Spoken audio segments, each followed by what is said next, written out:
The history of Asian art includes a vast range of arts from various cultures, regions and religions across the continent of Asia. The major regions of Asia include Central, East, South, Southeast, and West Asia. Central Asian art primarily consists of works by the Turkic peoples of the Eurasian Steppe, while East Asian art includes works from China, Japan, and Korea. South Asian art encompasses the arts of the Indian subcontinent, with Southeast Asian art including the art of Thailand, Laos, Vietnam, Indonesia, and the Philippines. West Asian art encompasses the arts of the Near East, including the ancient art of Mesopotamia, and more recently becoming dominated by Islamic art. In many ways, the history of art in Asia parallels the development of Western art. The art histories of Asia and Europe are greatly intertwined, with Asian art greatly influencing European art, and vice versa. The cultures mix through methods such as the Silk Road transmission of art, the cultural exchange of the Age of Discovery and colonization, and through the Internet and modern globalization. Excluding prehistoric art, the art of Mesopotamia represents the oldest forms of art in Asia. Central Asian art. Art in Central Asia is visual art created by the largely Turkic peoples of modern-day Kyrgyzstan, Kazakhstan, Uzbekistan, Turkmenistan, Azerbaijan, Tajikistan, Mongolia, Tibet, Afghanistan, and Pakistan, as well as parts of China and Russia. In recent centuries, art in the region have been greatly influenced by Islamic art. Earlier Central Asian art was influenced by Chinese, Greek, and Persian art, via the Silk Road transmission of art. Nomadic folk art. Nomad folk art serves as a vital aspect of Central Asian art. The art reflects the core of the lifestyle of nomadic groups residing within the region. One is bound to be awestruck by the beauty of semi-precious stones, quilt, carved door, and embroidered carpets that this art reflects. Music and musical instrument. Central Asia is enriched with the classical music and instruments. Some of the famous classical musical instruments were originated within the Central Asian region.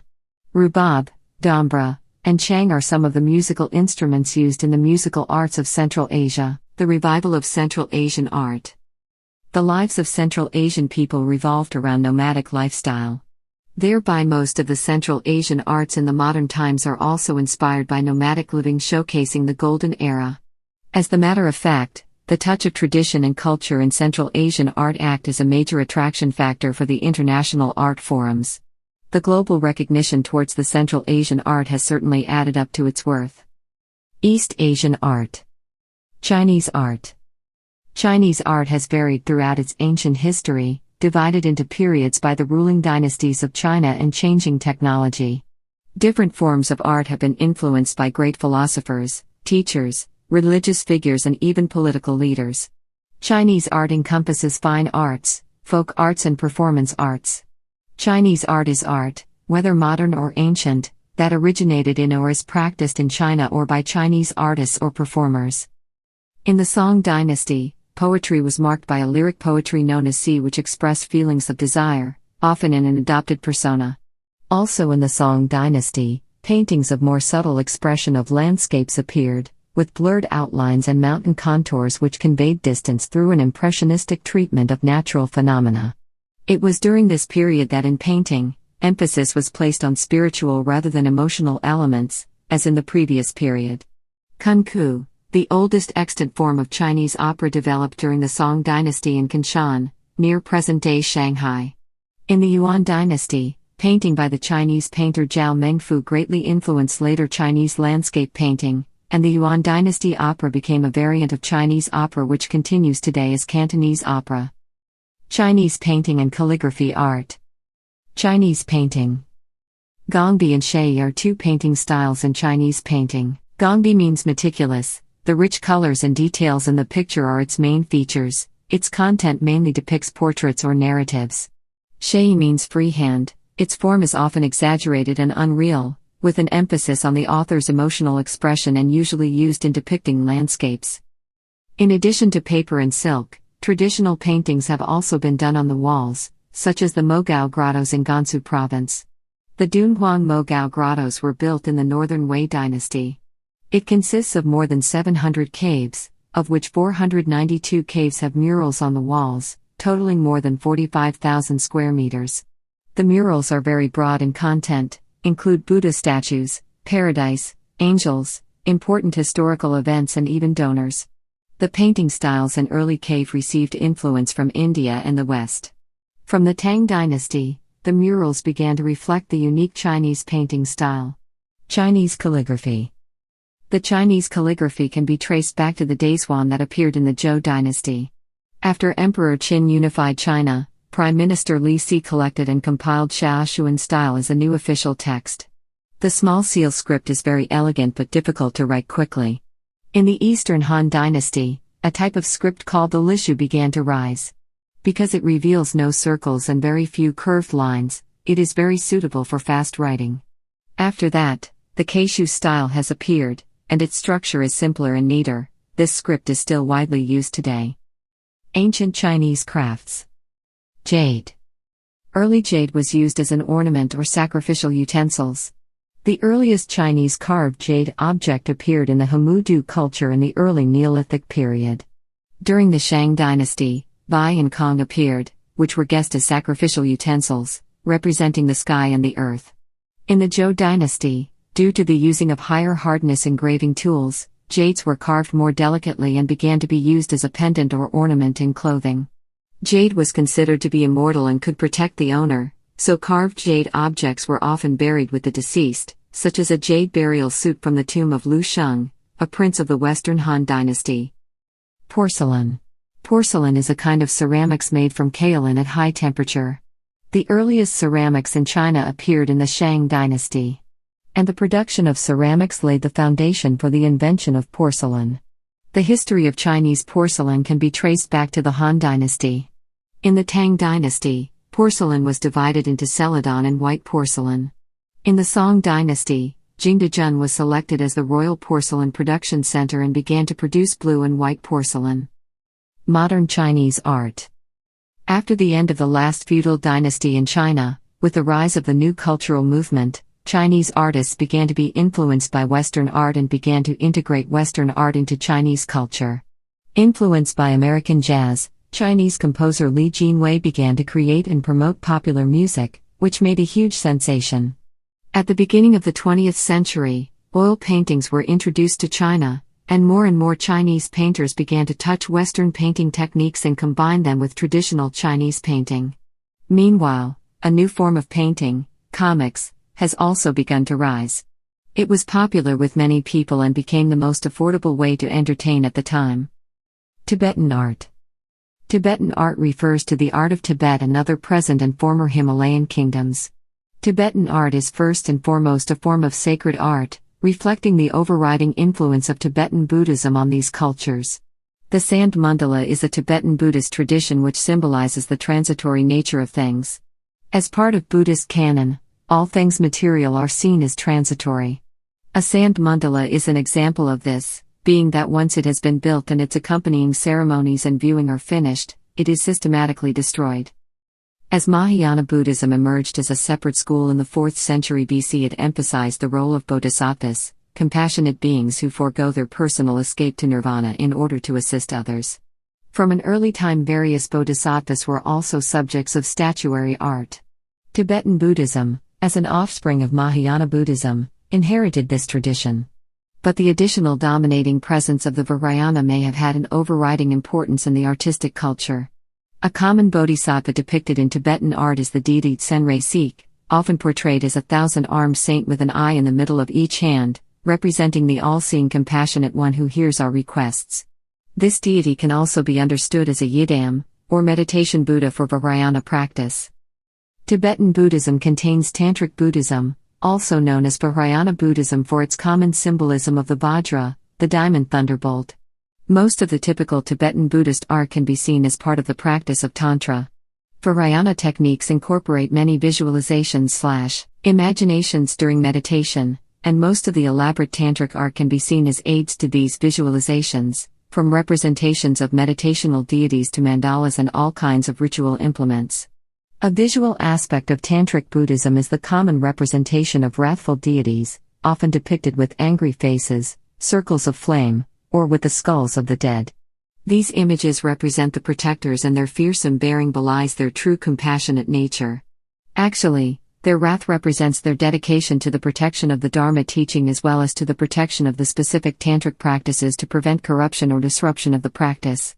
They are most importantly used as wrathful psychological aspects that can be used to conquer the negative attitudes of the practitioner. Historians note that Chinese painting had a profound influence on Tibetan painting in general. Starting from the 14th and 15th century, Tibetan painting had incorporated many elements from the Chinese, and during the 18th century, Chinese painting had a deep and far-stretched impact on Tibetan visual art. According to Giuseppe Tucci, by the time of the Qing dynasty, a new Tibetan art was then developed, which in a certain sense was a provincial echo of the Chinese 18th century's smooth ornate preciosity. Japanese art. Japanese art and architecture is works of art produced in Japan from the beginnings of human habitation there, sometime in the 10th millennium BC, to the present. Japanese art covers a wide range of art styles and media, including ancient pottery, sculpture in wood and bronze, ink painting on silk and paper, and a myriad of other types of works of art, from ancient times until the contemporary 21st century. The art form rose to great popularity in the metropolitan culture of Edo during the second half of the 17th century, originating with the single-color works of Hishikawa Muranobu in the 1670s. At first, only India ink was used, then some prints were manually colored with a brush, but in the 18th century Suzuki Harunobu developed the technique of polychrome printing to produce nishiki-e. Japanese painting is one of the oldest and most highly refined of the Japanese arts, encompassing a wide variety of genre and styles. As with the history of Japanese arts in general, the history of Japanese painting is a long history of synthesis and competition between native Japanese aesthetics and adaptation of imported ideas. The origins of painting in Japan date well back into Japan's prehistoric period. Simple stick figures and geometric designs can be found on Jomon period pottery and Yei period Dotaku bronze bells. Mural paintings with both geometric and figurative designs have been found in numerous tumulus from the Kofun period. Ancient Japanese sculpture was mostly derived from the idol worship in Buddhism or animistic rites of Shinto deity. In particular, sculpture among all the arts came to be most firmly centered around Buddhism.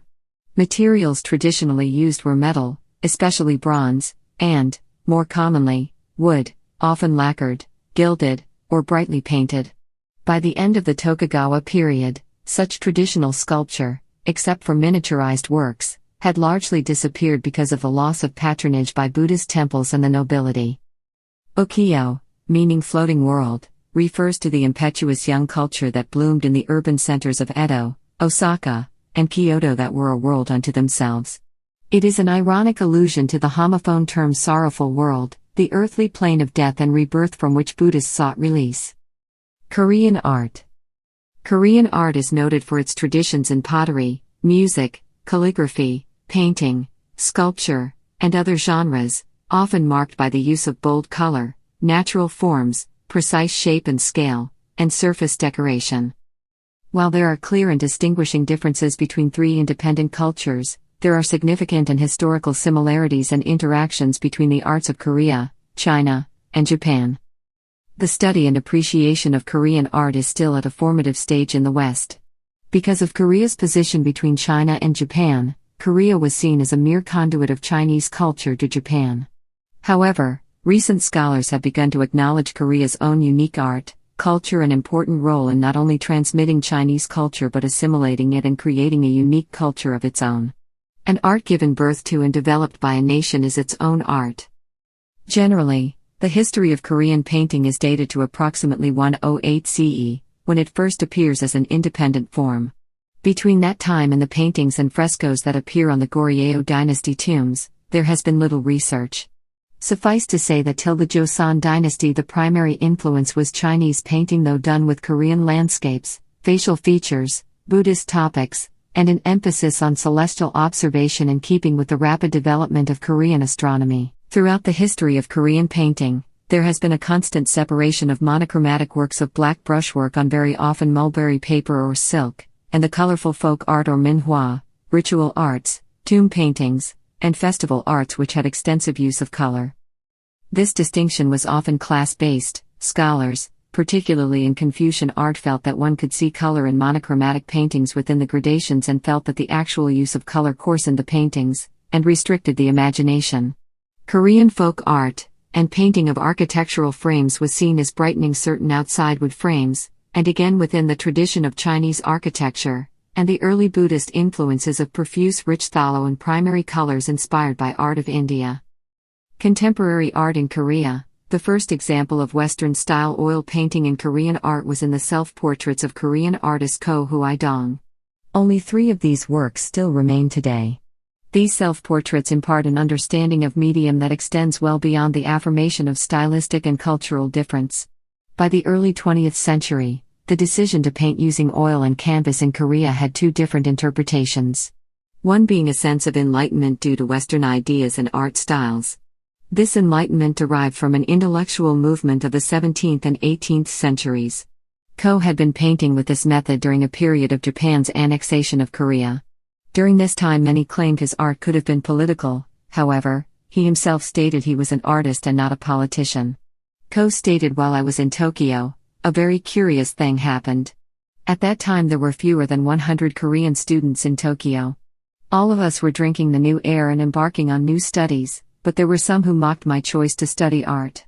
A close friend said that it was not right for me to study painting in such a time as this." Korean pottery was recognized as early as 6000 BCE. This pottery was also referred to as comb pattern pottery due to the decorative lines carved onto the outside. Early Korean societies were mainly dependent on fishing. So, they used the pottery to store fish and other things collected from the ocean such as shellfish. Pottery had 2 main regional distinctions. Those from the East Coast tends to have a flat base, whereas pottery on the South Coast had a round base. South Asian art. Buddhist art. Buddhist art originated in the Indian subcontinent in the centuries following the life of the historical Gautama Buddha in the 6th to 5th century BCE, before evolving through its contact with other cultures and its diffusion through the rest of Asia and the world. Buddhist art traveled with believers as the Dharma spread, adapted, and evolved in each new host country. It developed to the north through Central Asia and into East Asia to form the northern branch of Buddhist art, and to the east as far as Southeast Asia to form the southern branch of Buddhist art. In India, Buddhist art flourished and even influenced the development of Hindu art, until Buddhism nearly disappeared in India around the 10th century CE due in part to the vigorous expansion of Islam alongside Hinduism. A common visual device in Buddhist art is the mandala. From a viewer's perspective, it represents schematically the ideal universe. In various spiritual traditions, mandalas may be employed for focusing the attention of aspirants and adepts, a spiritual teaching tool, for establishing a sacred space and as an aid to meditation and trance induction. Its symbolic nature can help one to access progressively deeper levels of the unconscious, ultimately assisting the meditator to experience a mystical sense of oneness with the ultimate unity from which the cosmos in all its manifold forms arises. The psychoanalyst Carl Jung saw the mandala as a representation of the center of the unconscious self, and believed his paintings of mandalas enabled him to identify emotional disorders and work towards wholeness in personality. Bhutanese art. Bhutanese art is similar to the art of Tibet. Both are based upon Vajrayana Buddhism, with its pantheon of divine beings. The major orders of Buddhism in Bhutan are Drukpa Kakyu and Nyingma. The former is a branch of the Kakyu school and is known for paintings documenting the lineage of Buddhist masters and the 70 Khenpo. The Nyingma order is known for images of Padmasambhava, who is credited with introducing Buddhism into Bhutan in the 7th century. According to legend, Padmasambhava hid sacred treasures for future Buddhist masters, especially Pema Linpa, to find.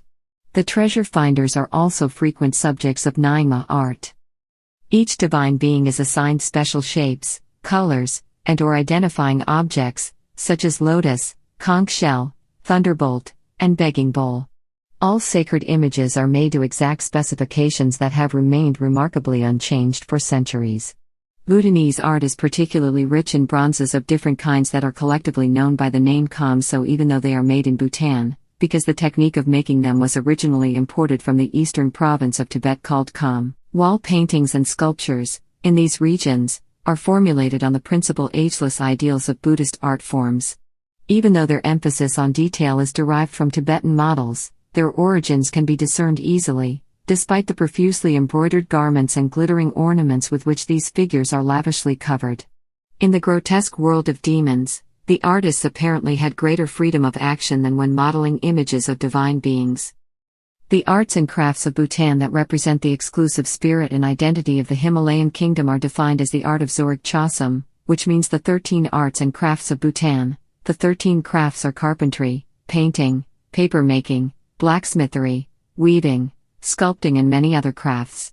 The Institute of Zorig Chasam in Thimphu is the premier institution of traditional arts and crafts set up by the government of Bhutan with the sole objective of preserving the rich culture and tradition of Bhutan and training students in all traditional art forms. There is another similar institution in eastern Bhutan known as Trashi Yangtze. Bhutanese rural life is also displayed in the Folk Heritage Museum in Thimphu. There is also a voluntary artist studio in Thimphu to encourage and promote the art forms among the youth of Thimphu. The 13 arts and crafts of Bhutan and the institutions established in Thimphu to promote these art forms are: Indian art. Indian art can be classified into specific periods, each reflecting certain religious, political and cultural developments. The earliest examples are the petroglyphs such as those found in Bhimbetka, some of them dating to before 5500 BC. The production of such works continued for several millenniums. The art of the Indus Valley Civilization followed. Later examples include the carved pillars of Ellora, Maharashtra state. Other examples are the frescoes of Ajanta and Ellora caves. The contributions of the Mughal Empire to Indian art include Mughal painting, a style of miniature painting heavily influenced by Persian miniatures, and Mughal architecture. During the British Raj, modern Indian painting evolved as a result of combining traditional Indian and European styles. Raja Ravi Varma was a pioneer of this period. The Bengal school of art developed during this period, led by Abanadranath Tagore, Gaganendranath Tagore, Jamini Roy, Mukul Dey, and Nandalal Bose. One of the most popular art forms in India is called Rangoli. It is a form of sand painting decoration that uses finely ground white powder and colors, and is used commonly outside homes in India. The visual arts are tightly interrelated with the non-visual arts.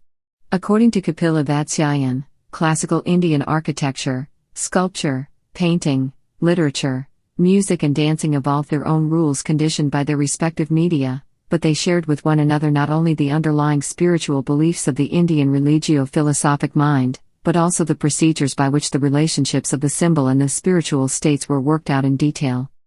Insight into the unique qualities of Indian art is best achieved through an understanding of the philosophical thought, the broad cultural history, social, religious and political background of the artworks. Specific periods: Hinduism and Buddhism of the ancient period. Islamic ascendancy. The colonial period. Modern and postmodern art in India. Independence and the post-colonial period. Nepalese art. The ancient and refined traditional culture of Kathmandu, for that matter in the whole of Nepal, is an uninterrupted and exceptional meeting of the Hindu and Buddhist ethos practiced by its highly religious people. It has also embraced in its fold the cultural diversity provided by the other religions such as Jainism, Islam, and Christianity. Southeast Asian art. Cambodian art. Cambodian art and the culture of Cambodia has had a rich and varied history dating back many centuries and has been heavily influenced by India. In turn, Cambodia greatly influenced Thailand, Laos and vice versa. Throughout Cambodia's long history, a major source of inspiration was from religion. Throughout nearly 2 millennium, Cambodians developed a unique Khmer belief from the syncretism of indigenous animistic beliefs and the Indian religions of Buddhism and Hinduism. Indian culture and civilization, including its language and arts, reached mainland Southeast Asia around the 1st century CE. It is generally believed that seafaring merchants brought Indian customs and culture to ports along the Gulf of Thailand and the Pacific while trading with China. The first state to benefit from this was Funan. At various times, Cambodia culture also absorbed elements from Javanese, Chinese, Lao, and Thai cultures. Visual arts of Cambodia. The history of visual arts of Cambodia stretches back centuries to ancient crafts. Khmer art reached its peak during the Angkor period. Traditional Cambodian arts and crafts include textiles, non-textile weaving, silversmithing, stone carving, lacquerware, ceramics, wet murals, and kite making. Beginning in the mid-20th century, a tradition of modern art began in Cambodia, though in the later 20th century both traditional and modern arts declined for several reasons, including the killing of artists by the Khmer Rouge. The country has experienced a recent artistic revival due to increased support from governments, NGOs, and foreign tourists. Khmer sculpture refers to the stone sculpture of the Khmer Empire, which ruled a territory based on modern Cambodia, but rather larger, from the 9th to the 13th century. The most celebrated examples are found in Angkor, which served as the seat of the empire. By the 7th century, Khmer sculpture begins to drift away from its Hindu influences, pre-Gupta for the Buddhist figures, Pallava for the Hindu figures, and through constant stylistic evolution, it comes to develop its own originality, which by the 10th century can be considered complete and absolute. Khmer sculpture soon goes beyond religious representation, which becomes almost a pretext in order to portray court figures in the guise of gods and goddesses. But furthermore, it also comes to constitute a means and end in itself for the execution of stylistic refinement, like a kind of testing ground. We have already seen how the social context of the Khmer kingdom provides a second key to understanding this art. But we can also imagine that on a more exclusive level, small groups of intellectuals and artists were at work, competing among themselves in mastery and refinement as they pursued a hypothetical perfection of style. The gods we find in Khmer sculpture are those of the two great religions of India, Buddhism and Hinduism. And they are always represented with great iconographic precision, clearly indicating that learned priests supervise the execution of the works. Nonetheless, unlike those Hindu images which repeat an idealized stereotype, these images are treated with great realism and originality because they depict living models, the king and his court. The true social function of Khmer art was, in fact, the glorification of the aristocracy through these images of the gods embodied in the princes.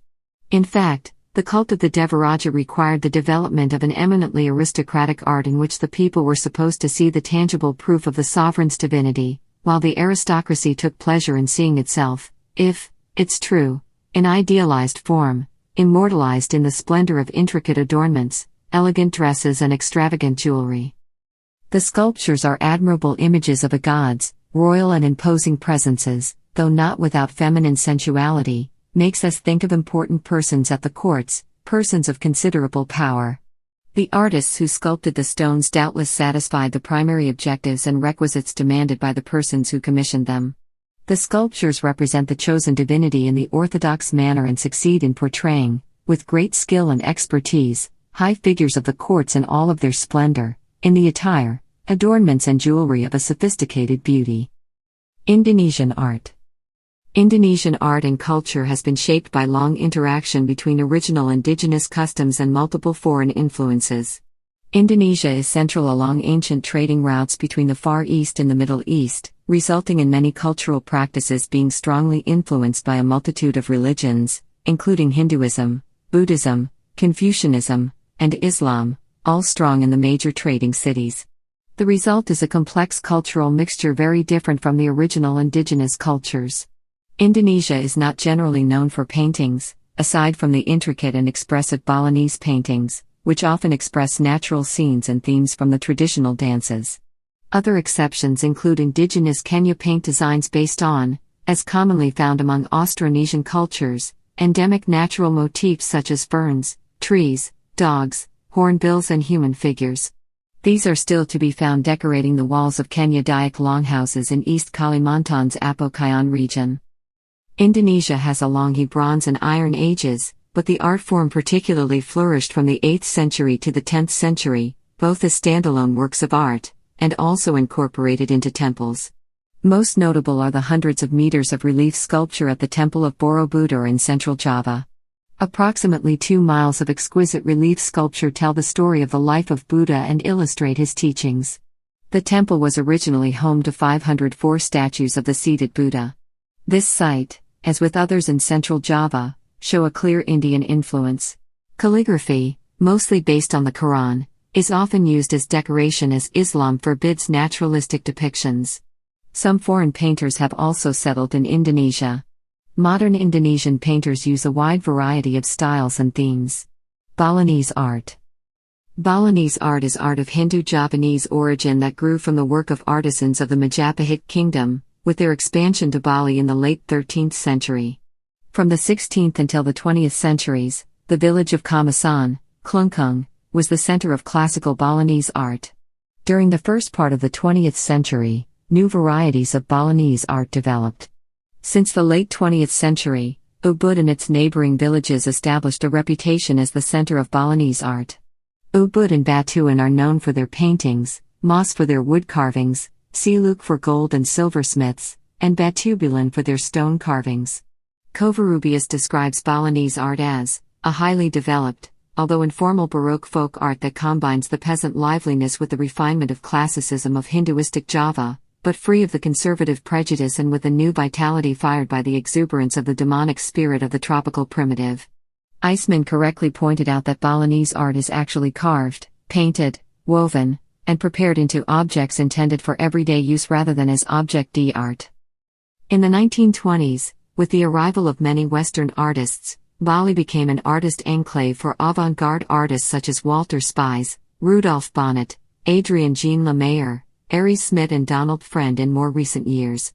Most of these Western artists had very little influence on the Balinese until the post-World War II period, although some accounts overemphasize the Western presence at the expense of recognizing Balinese creativity.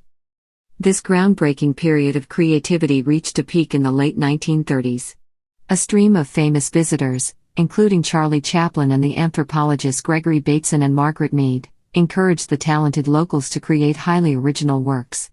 During their stay in Bali in the mid-1930s, Bateson and Mead collected over 2,000 paintings, predominantly from the village of Batuan, but also from the coastal village of Sanur. Among Western artists, Spies and Bonnet are often credited for the modernization of traditional Balinese paintings. From the 1950s onwards, Balinese artists incorporated aspects of perspective and anatomy from these artists.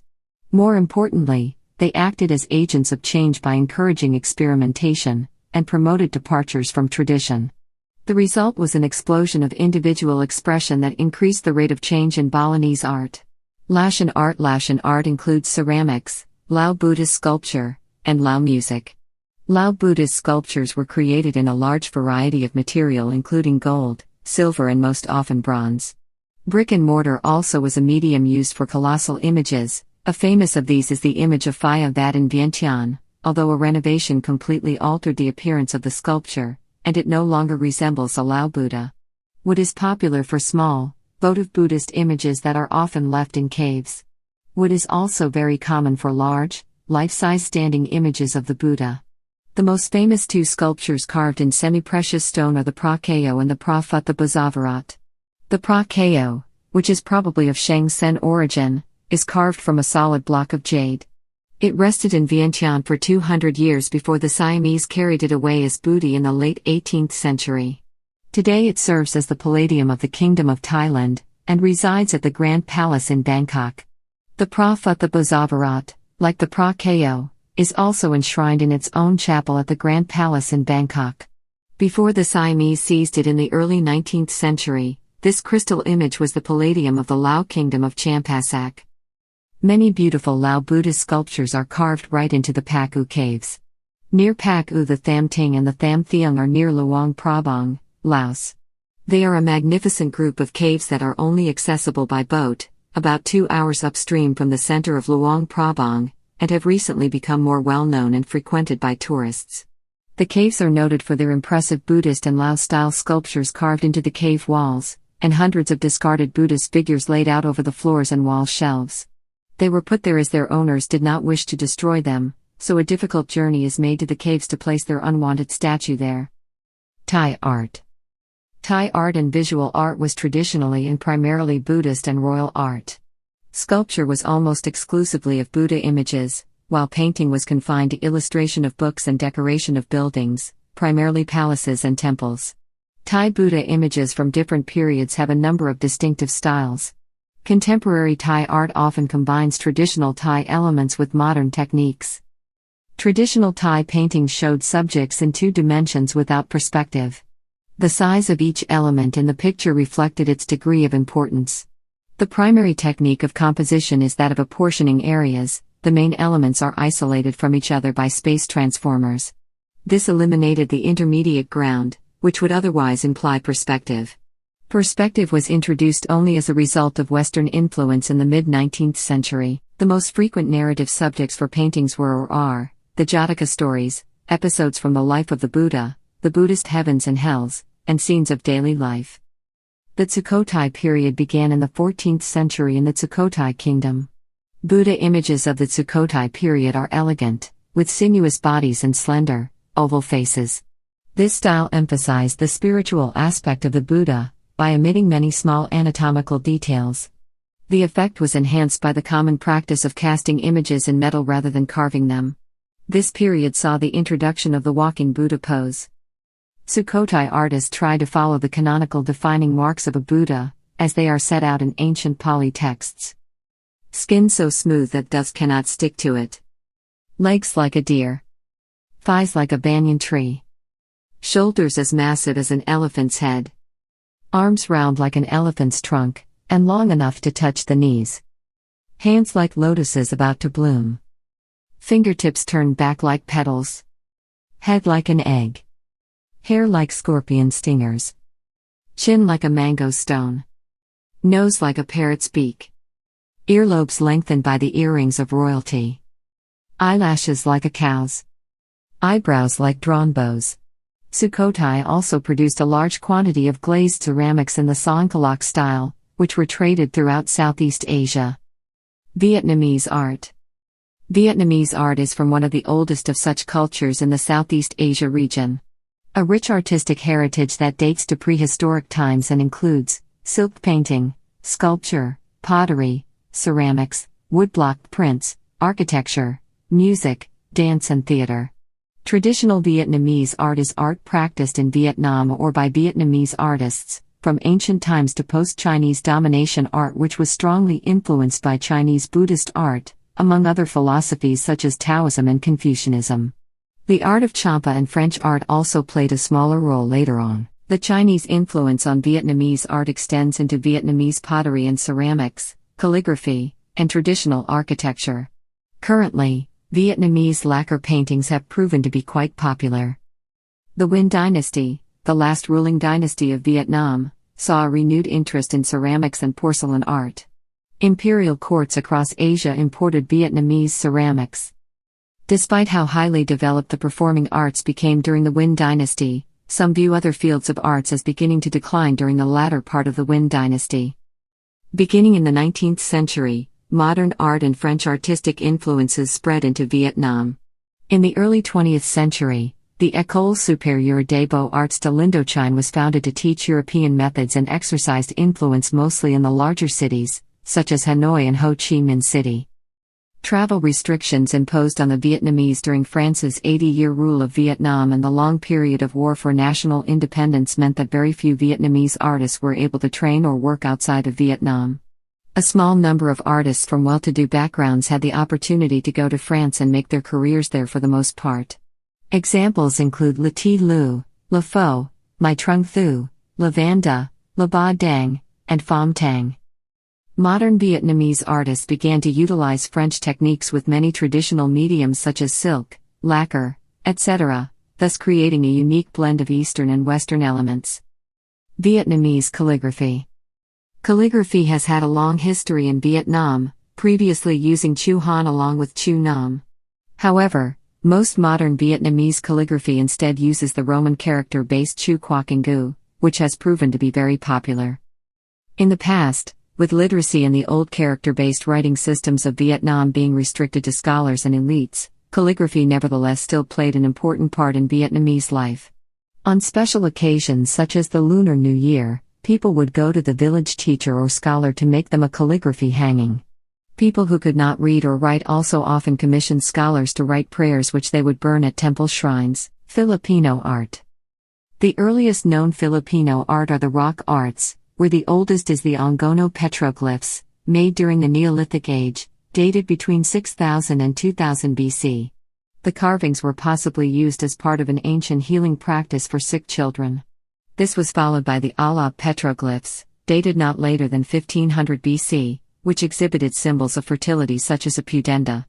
The art rock arts are petrographs, including the charcoal rock art from Penablanca, charcoal rock art from Singnapan, red hematite art at Onda, and the recently discovered rock art from Monreal, depicting monkeys, human faces, worms or snakes, plants, dragonflies, and birds.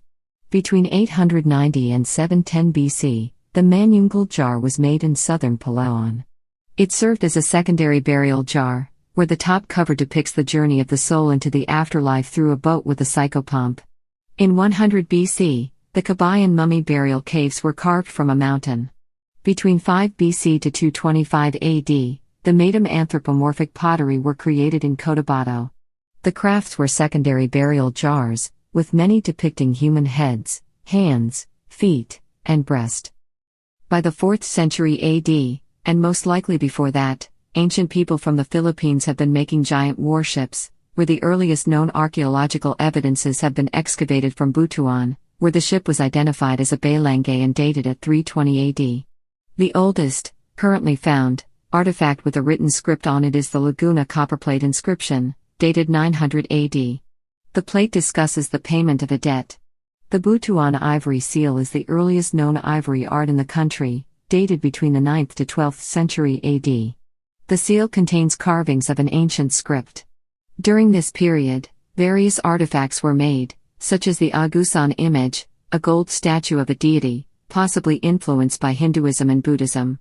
From the 12th to 15th century, the Butuan silver paleograph was made. The script on the silver has yet to be deciphered. Between the 13th–14th century, the natives of Banten, Romblon crafted the Banten cloth, the oldest surviving ikat textile in Southeast Asia. The cloth was used as a death blanket. By the 16th century, up to the late 19th century, Spanish colonization influenced various forms of art in the country. From 1565 to 1815, Filipino craftsfolk were making the Manila galleons used for the trading of Asia to the Americas, where many of the goods go into Europe. In 1565, the ancient tradition of tattooing in the Philippines was first recorded through the Pintados. In 1584, Fort San Antonio Abad was completed, while in 1591, Fort Santiago was built. By 1600, the rice terraces of the Philippine Cordilleras were made. 5 rice terrace clusters have been designated as World Heritage Sites. In 1607, the San Agustin Church was built. The building has been declared as a World Heritage Site. The site is famous for its painted interior. In 1613, the oldest surviving Suyat writing on paper was written through the University of Santo Tomas Baybayin documents. Following 1621, the Monreal stones were created in Ticao, Masbate. In 1680, the Arch of the Centuries was made. In 1692, the image of Nuestra Señora de la Soledad de Portavago was painted. Manaoag Church was established in 1701. In 1710, the World Heritage Site of Pai Church was built. The church is known for its giant buttresses, part of the earthquake Baroque architecture. In 1720, the religious paintings at Camarines de Virgen in Santa Ana were made. In 1725, the historical Santa Ana Church was built. In 1765, the World Heritage Site of Santa Maria Church was built. The site is notable for its highland structure. Bacara Church was built in 1782. In 1783, the Ajongs, castle fortresses, of Bhutanese were first recorded. The exact age of the structures are still unknown. In 1797, the World Heritage Site of Mayago Church was built. The church is famous for its facade carvings. Tum Church was built in 1803. In 1807, the Basi Revolt paintings were made, depicting the Ilocano Revolution against Spanish interference on Basi production and consumption. In 1822, the historical Paco Park was established. In 1824, the Las Piñas bamboo organ was created, becoming the first and only organ made of bamboo. By 1852, the sacred art paintings of the parish church of Santiago Apostol were finished. In 1884, both the assassination of Governor Bustamante and his son and spoliarium won prizes during an art competition in Spain. In 1890, the painting, Feeding the Chicken, was made. The Parisian Life was painted in 1892, while La Bulaquena was painted in 1895. The clay art, The Triumph of Science Over Death, was crafted in 1890. In 1891, the first and only all-steel church in Asia, San Sebastian Church, was built. In 1894, the clay art Mother's Revenge was made. In the 20th century, or possibly earlier, the Quran of Bayong was written. During the same time, the stone agricultural calendar of Gaide, the Sao, was discovered by outsiders. In 1913, the Rizal Monument was completed. In 1927, the University of Santo Tomas main building was rebuilt, while its central seminary building was built in 1933. In 1931, the Royal Palace Darul Jambangan of Sulu was destroyed. On the same year, the Manila Metropolitan Theater was built. The Progress of Medicine in the Philippines paintings were finished in 1953. Santo Domingo Church was built in 1954. In 1962, the International Rice Research Institute painting was completed, while the Manila mural was made in 1968. In 1993, the Bonifacio Monument was created.